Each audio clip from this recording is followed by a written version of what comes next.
Alright, Assalamualaikum warahmatullahi wabarakatuh. It's me, Sebobi speaking here. Pada kesempatan kali ini, Sebobi ingin membuat video tentang materi kelas 5 dan kelas 6. Namun sebelumnya, Sebobi ingin mengucapkan selamat kepada kalian karena kalian sudah berhasil naik dari kelas 4 ke kelas 5, kelas 5 ke kelas 6. Satu pesan Sebobi di sini, karena kalian sudah ada di level yang paling tinggi di jenjang sekolah dasar, maka jadilah contoh yang baik bagi adik-adik kelas kalian. Mulai dari diri sendiri, buanglah kebiasaan yang buruk sehingga menjadi lebih baik lagi.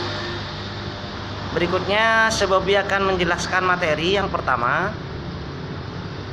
dan perlu kalian simak, perhatikan, jangan lupa write down di buku tulis kalian.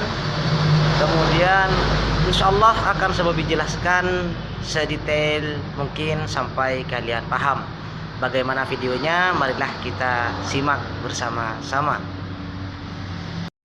Oke, di chapter yang pertama ini kita akan berbicara tentang be going to, yang artinya akan.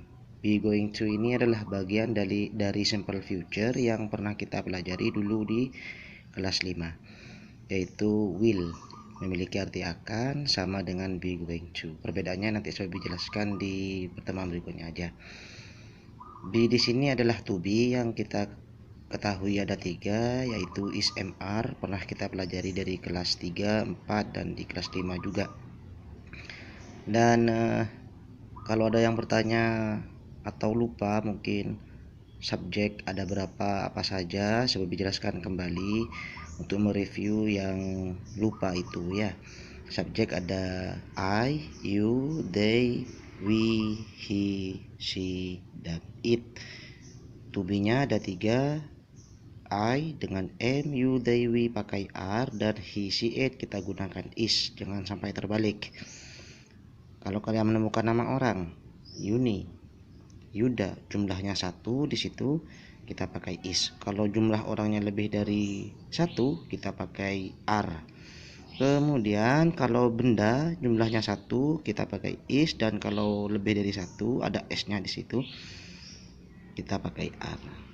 Seperti itu. Jadi kalau subjeknya 1 kita gunakan is, kalau lebih dari 1 kita gunakan are. Kemudian for example, untuk contoh di kalimat positif ya, I am going to sleep at 9 p.m. Itu artinya saya akan tidur pada pukul 9 malam. Jangan diartikan saya sedang pergi tidur, bukan. Jadi be going to artinya adalah akan. Kemudian they are going to buy an HP. Mereka akan membeli sebuah HP. Jangan diartikan mereka sedang pergi membeli HP, bukan. Kemudian he is going to come at 7 a.m. Dia akan datang pada pukul 7 pagi.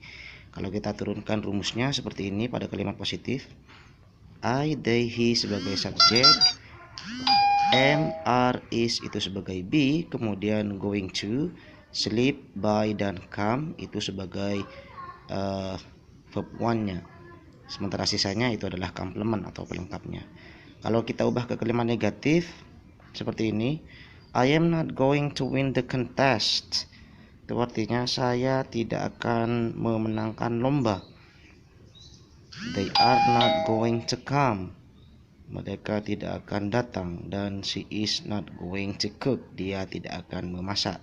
Kalau kita jadikan rumus semacam ini, subjek I, they, she, kemudian be, am, are, is, dan sebagai ciri khas dari kalimat negatif itu ada not. Be kita tambahkan dengan not memiliki arti tidak, karena ada going to di situ menjadi tidak akan. Jadi saya ulang lagi, subjek plus be plus not plus going to plus verb one plus complement. Nah, jadi itu penjelasan untuk kalimat positif dan negatif. Dan yang terakhir, ini kalimat interrogatifnya. to be-nya ada di depan, kemudian subjek, dan going to plus verb one plus komplement plus question mark, tanda tanya. Be kalau ada di depan itu memiliki arti akankah, karena bertemu dengan going to di tengah menjadi akankah, bukan apa kamu akan, bukan, tapi menjadi akankah. Contoh, are you going to read the novel? Itu artinya akankah kamu membaca novel. Am I going to see you again? Akankah saya berjumpa denganmu lagi? Are they going to come? Akankah mereka datang? Dan is he going to repair this laptop? Itu artinya akankah dia memperbaiki laptop ini? Nah, jadi untuk penjelasan be going to, silahkan kalian ulang-ulang kembali, dipahami, dan jangan lupa ditulis di buku catatan kalian. Insya Allah kalian kalau memahaminya bisa dengan mudah tersimpan dalam memori kalian. Kalau memahami beda dengan menghafal. Jadi tugasnya adalah memahami, ditulis dan dipahami. Itu saja penjelasan dari saya Bobby. Semoga bermanfaat. Thanks a lot. Wassalamualaikum warahmatullahi wabarakatuh.